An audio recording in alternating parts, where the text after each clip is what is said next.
إن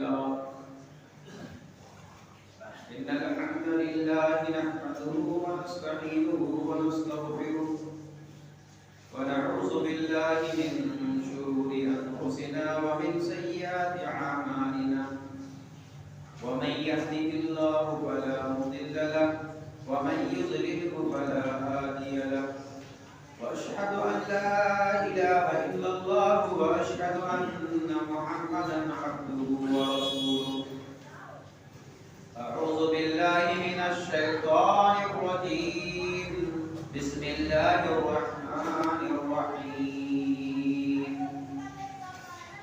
يا أيها الذين آمنوا اتقوا الله حق تقاته ولا تموتن إلا وأنتم مسلمون يا أيها الناس اتقوا ربكم الذي خلقكم من نفس واحدة وخلق منها زوجها وبث منهما رجالا كثيرا ونساء واتقوا الله الذي تساءلون به والأرحام إن الله كان عليكم رقيبا يا أيها الذين آمنوا اتقوا الله وقولوا قولا سديدا يصلح لكم أعمالكم ويغفر لكم ذنوبكم ومن يطع الله ورسوله فقد فاز فوزا عظيما أما بعد فإن أصدق الحديث كتاب الله وخير الهدي هدي محمد صلى الله عليه وسلم وشر الأمور محدثاتها وكل محدثة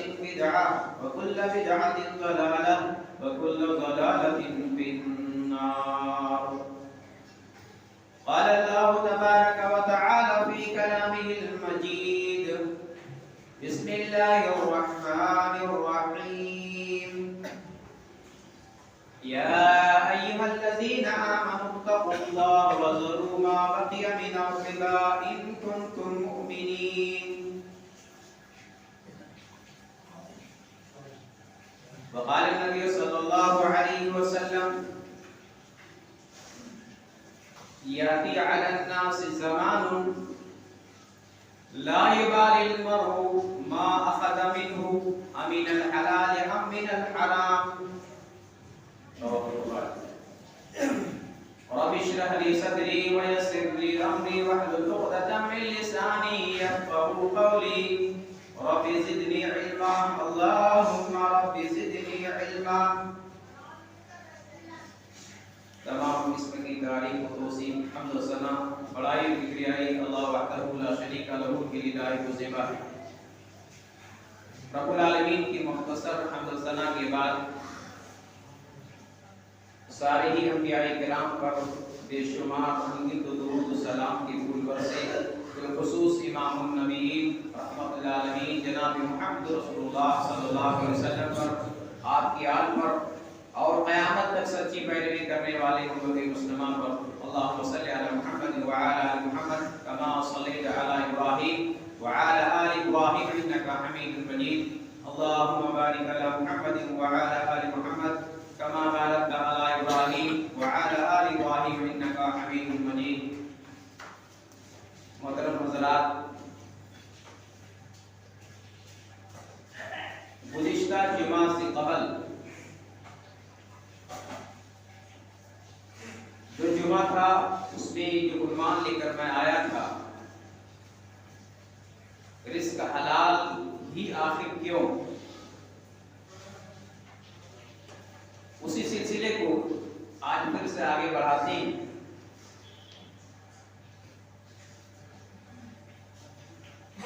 محترم سامعین، ایک دور تھا، ایک وقت تھا کہ مسلم سماج، مسلم معاشرہ، مسلم سوسائٹی حلال و حرام میں بہت محتاط رہتے تھے. دل کے اندر ڈر تھا کہ نہیں یہ چیز حرام ہے، یہ کاروبار حرام ہے، یہ دھندا حرام ہے، یہ تجارت حرام ہے. لوگ احتیاط کرتے تھے حرام کمائی سے، حرام کاروبار سے. لوگ اتنی احتیاط کرتے تھے کہ اگر سماج کے اندر کسی کے بارے میں یہ پتہ چل جاتا تھا کہ فلاں آدمی اس کی کمائی حرام کی ہے، وہ حرام کام کرتا ہے، حرام دھندا اور تجارت کرتا ہے، لوگ اس کے گھر دعوت کھانے نہیں جایا کرتے تھے، ایک طرح سے اس کی سماجی بائیکاٹ کرتے تھے۔ لیکن آج جو حالات ہیں وہ آپ دیکھ رہے ہیں کہ وہ احتیاط، وہ ڈر، وہ خوف، حلال و حرام کے درمیان وہ تمیز دھیرے دھیرے ہمارے سماج اور سوسائٹی سے رخصت ہوتی چلی جا رہی ہے۔ اور آج جو حالات ہیں، اللہ کے نبی جناب محمد رسول اللہ صلی اللہ علیہ وسلم کی وہ حدیث ہماری نظروں کے سامنے آ جاتی ہے۔ اللہ کے نبی صلی اللہ علیہ وسلم نے فرمایا، یاتی علی الناس زمان لا یبالی المرء ما اخذ منہ امن الحلال ام من الحرام۔ صحیح بخاری کی روایت ہے، اللہ کے نبی صلی اللہ علیہ وسلم نے فرمایا، لوگوں پر ایک ایسا زمانہ آئے گا کہ لوگ پرواہ نہیں کریں گے مال کہاں سے آ رہا ہے، روپیہ کہاں سے آ رہا ہے، لا یبالی المرء، لوگوں کو کوئی پرواہ نہیں ہوگی، لوگ پرواہ نہیں کریں گے کہ حلال طریقے سے کما رہا ہے یا حرام طریقے سے کما رہا ہے۔ آج میرا جو موضوع ہے سود و بیاج کے تعلق سے کہ شریعت میں اس کا حکم کیا ہے، اس کے نقصانات کیا ہے۔ محترم بھائیوں، سب سے پہلی بات تو یہ یاد رکھیے کہ سود و بیاج صرف اسلام کے اندر ہی حرام نہیں، آسمانی جتنی شریعتیں ہیں، جتنے دین اور مذاہب ہیں، سارے مذاہب کے اندر سود و بیاج حرام ہے۔ کسی مذہب میں، کسی دین کے اندر حلال نہیں۔ ہاں یہ الگ بات ہے، وقت کے ساتھ، دور کے ساتھ لوگوں نے اس کو حلال کر لیا ہے، لوگوں نے اس کو حلال سمجھ لیا ہے، لیکن کسی آسمانی دین اور شریعت کے اندر سود و بیاج حلال نہیں۔ سود کا سب سے بڑا نقصان کیا ہے؟ اگر آپ غور کریں گے تو پتہ چلے گا کہ سود یہ خود انسانیت کی خلاف ہے۔ اس کی پوری جو بنیاد ہے، پورا جو نظام ہے، ظلم کے اوپر ہے۔ ایک انسان دوسرے انسان کا خون کیسے چوسے، اس کی بنیاد سودی نظام پر ہے۔ اس میں محبت، رحم دلی، مروت، بھائی چارگی کی کوئی جگہ ہی نہیں ہے۔ سود اتنا بڑا گناہ ہے کہ قرآن مجید کے اندر شرک کے علاوہ شاید کسی اور گناہ کے تعلق سے اتنا سخت رویہ اختیار کیا گیا ہو جتنا کہ سود کے بارے میں اختیار کیا گیا ہے۔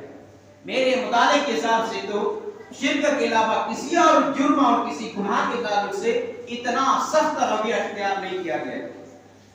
اللہ رب العالمین نے فرمایا، یا ایھا الذین آمنوا اتقوا اللہ، اے ایمان والو اللہ سے ڈرو، وذروا ما بقی من الربا، جو سود و بیاج باقی رہ گیا اس کو چھوڑ دو، ان کنتم مؤمنین، اگر تم ایمان والے ہو، اگر تم مومن ہو۔ میرے بھائیو غور کیجیے، یہ بات کہاں کہا جا رہا ہے؟ اس عرب کی سرزمین میں، اس عرب کی سرزمین میں جہاں سود و بیاج کا لین دین بہت عام تھا۔ سود و بیاج لوگ اسی میں کاروبار کرتے تھے، لوگوں کو سودی رقم دیا کرتے تھے قرض کے عوض، اور اسی سے اپنا گھر چلایا کرتے تھے۔ اللہ کے نبی صلی اللہ علیہ وسلم کی چچا حضرت عباس رضی اللہ عنہ مالدار تھے، پیسے والے تھے، لوگوں کو سودی میں پیسہ دیا کرتے تھے، قرضہ دیا کرتے تھے۔ اور اسی لیے اللہ کے نبی صلی اللہ علیہ وسلم نے میدان عرفات میں جہاں بہت ساری چیزوں کا اعلان کیا، وہاں ایک چیز یہ بھی تھا، اس ایک اعلان یہ بھی تھا۔ اللہ کے نبی صلی اللہ علیہ وسلم نے فرمایا، میں اپنے چچا حضرت عباس رضی اللہ عنہ کا سود ختم کرتا ہوں، آج کے بعد کوئی سود نہیں لیا جائے گا۔ میرے بھائیو غور کیجئے، اس ماحول کو، جس ماحول کے اندر سود بیاج لینا دینا کوئی برائی نہیں تھی، کوئی حرام کاری نہیں تھی، کوئی عیب کی بات نہیں تھی، بلکہ اس کو لوگ اسی کو کاروبار بنا لیے تھے۔ ایسے ماحول میں رب العالمین نے قرآن کی آیات نازل کرتا ہے یا ایھا آمنوا اتقوا اللہ وذروا ما بقی من الربا ان کنتم مؤمنین، اے ایمان والو اللہ سے ڈرو اور سود بیاج جو کچھ باقی رہ گیا اس کو چھوڑ دو اگر تم مومن ہو۔ فَإِن لَّمْ تَفْعَلُوا، اگر تم نے ایسا نہیں کیا، سود بیاج معلوم ہو گیا حرام ہے، لینا دینا بند نہیں کیا، تو تم اللہ اس کے رسول کے خلاف اعلان جنگ کے لیے تیار ہو جاؤ۔ میرے بھائیوں، اللہ اس کے رسول کے خلاف اعلان جنگ یہ کوئی معمولی بات نہیں۔ یعنی ایک بندہ کو جب یہ پتہ چل گیا کہ سود و بیاج حرام ہے، اس کے باوجود سود کھا رہا ہے، کھلا رہا ہے، تو گویا کہ اللہ تعالیٰ یہ کہہ رہا ہے کہ مجھ سے جنگ کر رہا ہے۔ اس آیت کریمہ سے پتہ چلا کہ سود و بیاج کا لینا دینا، کاروبار کرنا، کھانا کھلانا پلانا، یہ اللہ اور اس کے رسول کے خلاف جنگ کے مترادف ہے۔ اور ٹھیک اسی آیت کریمہ سے 3 آیات پہلے اگر آپ دیکھیں تو آپ کو پتا چلے گا، اللہ نے فرمایا کہ سود کھانے والے جب قیامت کے دن اپنے قبروں سے نکلیں گے، جب اپنی قبروں سے اٹھیں گے تو یہ بالکل باولے کی طرح اٹھیں گے، پاگل کی طرح اٹھیں گے۔ اللہ رب العالمین نے فرمایا الذین یأکلون الربا لا یقومون الا کما یقوم الذی یتخبطہ الشیطان من المس، جو لوگ سود کھاتے ہیں قیامت کے دن کھڑے نہیں ہو سکیں گے۔ لا یقومون الا کما یقوم الذی یتخبطہ الشیطان من المس، مگر ویسے کھڑے ہوں گے جیسے کہ شیطان نے کسی کو چھوا ہو، شیطان نے چھو کر کے کسی کو پاگل بنا دیا ہو، مجنون بنا دیا ہو، اسی طرح وہ پاگل کی طرح بدحواس حالت میں کھڑے ہوں گے۔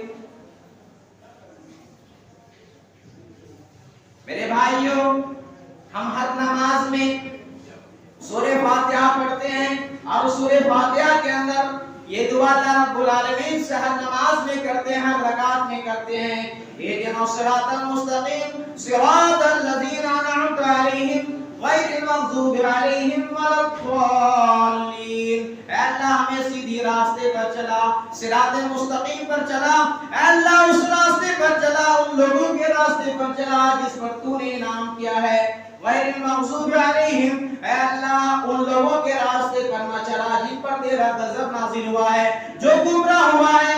تفصیلی روایات بتاتے ہیں کہ جن پر اللہ کا غضب نازل ہوا ہے اس سے مراد یہودی ہیں، اور جو گمراہ ہوئے ہیں اس سے مراد عیسائی ہیں، نصارہ ہیں۔ اور آپ جانتے ہیں یہودیوں کے بارے میں کہ ان کے جو بڑے بڑے جرائم تھے، کرائم تھے، ان کے جو بڑے بڑے افراد تھے، ان میں سے ایک بڑا جرم اللہ تعالیٰ نے قرآن کے اندر یہ بیان کیا کہ وہ سود خور تھے، سود کھانے والے تھے۔ اللہ رب العالمین نے سورہ نساء کے اندر فرمایا فَبِظُلْمِهِمْ مِنَ الَّذِينَ هَادُوا حَرَّمْنَا عَلَيْهِمْ طَيِّبَاتٍ، کہ ان کے نفیس عمدہ چیزوں کو جو ان کے لیے یہودیوں کے لیے حلال کی گئی تھی، حرمنا علیہم، ہم نے ان کے اوپر حرام کر دیا ہے، فَبِظُلْمِهِمْ، ان کے ظلم کی وجہ سے، اور اللہ کے راستے میں زیادہ تر لوگوں کو روکنے کی وجہ سے، وَأَخْذِهِمُ الرِّبَا وَقَدْ نُهُوا عَنْهُ، اور سود جو کہ منع کیا گیا تھا سود کو لینے کی وجہ سے، یعنی ان کے اوپر اللہ تعالیٰ نے جو حلال چیزیں تھی، جو پاکیزہ چیزیں تھی، پہلے حلال تھی، اللہ نے حرام قرار دیا۔ کیوں؟ اس لیے کہ ان کا جہاں بڑا بڑا جرم تھا، بڑے بڑے کرائم تھے، ان میں سے ایک کرائم، ایک جرم یہ بھی تھے کہ وہ سود کھانے والے تھے، سود لینے والے تھے۔ اس آیت کریمہ سے پتہ یہ چلا کہ جو لوگ سود کھاتے ہیں، کھلاتے ہیں، سود کا کاروبار کرتے ہیں، در حقیقت وہ یہود کے نقش قدم پر چل رہا ہے۔ سود کی اتنی خطرناک یہ جرم ہے، اتنا خطرناک گناہ ہے کہ اللہ کے نبی صلی اللہ علیہ وسلم نے فرمایا حدیث کے اندر لعن اللہ رسول اللہ صلی اللہ علیہ وسلم آکل الربا وموکلہ وکاتبہ وشاہدیہ قال وقالهم سوا، سود کتنا بڑا گناہ ہے آپ اس حدیث سے اندازہ لگا سکتے ہیں۔ اللہ کے نبی صلی اللہ علیہ وسلم نے فرمایا کہ اللہ کے رسول صلی اللہ علیہ وسلم نے لعنت کی ہے سود کھانے والے پر، وَمَوْكِلَهُ کھلانے والے پر، وَكَاتِبَهُ اس کی لکھنے والے پر، وہ شاہدائی ہے اور اس کی جو گواہ ہوتے ہیں گواہوں پر، وَقَالَهُ سَبَا اور کہا یہ سارے لوگ کھلانے والے، کھانے والے، لکھنے والے، گواہی دینے والے، یہ سارے لوگ گناہ میں برابر ہیں۔ اور ایک اور حدیث ہے جس میں جو سن کر کے ایک ہمارے اندر سے خوف طاری ہو جانا چاہیے۔ اللہ کے نبی صلی اللہ علیہ وسلم نے فرمایا کہ الربا 73 بابا، سود کے 73 دروازے ہیں۔ ایک حدیث کے اندر ہے کہ سود کے 70 یا 72 کا بھی لفظ ہے، 72 درجے ہیں۔ ایسروہا، اور ان 72 یا 73 یا 70 درجوں میں یا ان کے دروازوں میں سب سے معمولی جو گناہ ہے، سب سے ہلکا جو گناہ ہے وہ یہ ہے مثل ان ينكح الرجل امه، کہ آدمی اپنی ماں کے ساتھ زنا کرے۔ میرے بھائی ذرا غور کیجئے، ایک شریف انسان اپنی ماں کے تعلق سے یہ سوچ سکتا ہے؟ اس کے ماتھے پر بل آ جائے گا، پسینہ آ جائے گا، وہ شرمندہ ہو جائے گا۔ اللہ کے نبی صلی اللہ علیہ وسلم فرماتے ہیں کہ ایسروہا، سود کے 73 دروازے ہیں، ان میں سب سے ہلکا معمولی گناہ یہ ہے آپ نے اپنی ماں کے ساتھ بدکاری کرے، زنا کرے۔ ایک اور حدیث السلسلہ الاحادیث الصحیحہ کے اندر موجود ہے، اللہ کے نبی صلی اللہ علیہ وسلم نے فرمایا کہ سود کا 1 درہم کھانا جان کر کے یہ سود کا ہے، فرمایا کہ اللہ تبارک و تعالیٰ کے نزدیک 36 مرتبہ زنا کرنے سے بھی زیادہ برا ہے۔ سود کا 1 رقم کھانا، زنا کو کتنا بڑا ہم گناہ سمجھتے ہیں کہ اگر کوئی زنا کے تعلق سے، بدکاری کے تعلق سے ہمارے گھر کی طرف، گھر کی عورتوں کی طرف اگر کوئی انگلی اٹھا لے تو ہم اس کے آنکھ پھوڑنے اور ٹانگ توڑنے کی بات کر دیتے ہیں۔ لیکن اس حدیث کے اندر اللہ کے نبی صلی اللہ علیہ وسلم نے کیا فرمایا کہ سود کا 1 درہم، 1 روپیہ جان بوجھ کر کے کھانا اللہ کے نزدیک 36 مرتبہ زنا کرنے، بدکاری کرنے سے بھی زیادہ برا ہے۔ میرے بھائیوں، آج دیکھیے بڑا افسوس ہوتا ہے مسلم محلوں کے اندر، مسلم سوسائٹی اور سماج کے اندر انٹرسٹ میں پیسے دینے کے لیے لوگ دکانیں کھولے بیٹھے ہیں۔ سود بیاج پر پیسے قرضہ دینے کے لیے لوگ بیاج دکانیں اور آفس کھولے بیٹھے ہیں، دفتر کھولے بیٹھے ہوئے ہیں، جبکہ یہ اسلام کیا حکم دیتا ہے؟ کوئی ضرورت مند ہے، محتاج ہے، ضرورت ہے، اس کی مدد کرو، قرضہ دو، قرضہ حسنہ دو، یہ اسلامی تعلیمات ہے، یہ اسلام کا سبق ہے۔ ایک اور حدیث ہے صحیح بخاری مسلم کی جس میں اللہ کے نبی صلی اللہ علیہ وسلم نے بیان فرمایا اجتنبوا السبع الموبقات، کہ اے لوگوں 7 ہلاک کرنے والی چیزوں سے بچو۔ صحابہ کرام نے سوال کیا یا رسول اللہ وما ہی، وہ 7 ہلاک کرنے والی چیز کیا ہے؟ اللہ کے نبی صلی اللہ علیہ وسلم نے فرمایا الشرک باللہ، اللہ کے ساتھ شرک کرنا، والسحر، جادو کرنا، وقتل النفس التي الا حرم الله بالحق، اور کسی نفس کو، کسی جان کو ناحق قتل کر دینا، واکل الربا، اور سود کا کھانا۔ کتنے بڑے بڑے جرم بتایا، کتنے بڑے بڑے گناہ گنوائے کہ اللہ کے ساتھ شرک کرنا، جادو کرنا، کسی انسان کو ناحق قتل کرنا۔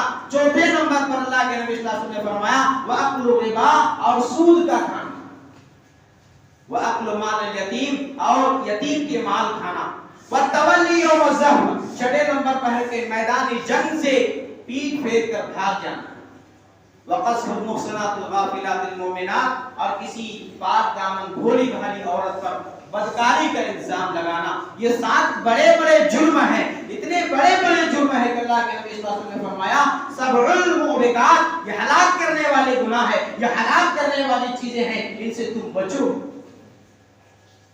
میرے بھائیوں، ایک بات اور یاد رکھیے کہ سود کھانے والے، سود کاروبار کرنے والے، سودی لین دین کرنے والے ان کی نہ نماز قبول ہوتی ہے، نہ روزہ قبول ہوتا ہے، نہ دعائیں قبول ہوتی ہے، نہ وہ صدقہ و خیرات قبول ہوتے ہیں۔ اس چیز کو ہم ہلکے اور معمولی میں نہ لیں۔ یہ ہماری پوری زندگی کی عبادات کا اس دار و مدار ہے، قبول ہونا ہے یا نہیں ہونا ہے۔ ایک بہت ہی مشہور حدیث ہے، اللہ کے نبی صلی اللہ علیہ وسلم نے فرمایا ایھا الناس، اے لوگو، ان اللہ طیب، اللہ پاک ہے اور اللہ پاک چیزوں کو قبول کرتا ہے۔ پھر اللہ کے نبی صلی اللہ علیہ وسلم نے پیغمبروں کو حکم دیا کہ پاکیزہ روزی کھاؤ۔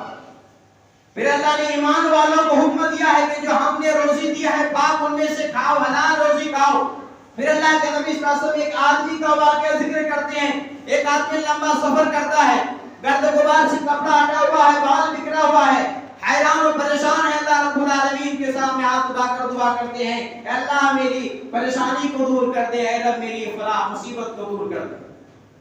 اللہ کے نبی صلی اللہ علیہ وسلم فرماتے ہیں کہ وَمَطْعَمُهُ حرام، اس کا کھانا حرام ہے، وَمَشْرَبُهُ حرام، اس کا پینا حرام ہے، وَمَلْبَسُهُ حرام، جو لباس پہنا ہوا ہے وہ حرام ہے، وَغُذِيَ بِالْحَرَام، اور حرام کمائی سے پرورش ہوئی ہے، فَأَنَّى يُسْتَجَابُ لِذَلِكَ، لہذا اس کی دعائیں کیوں کر قبول ہو سکتی ہیں؟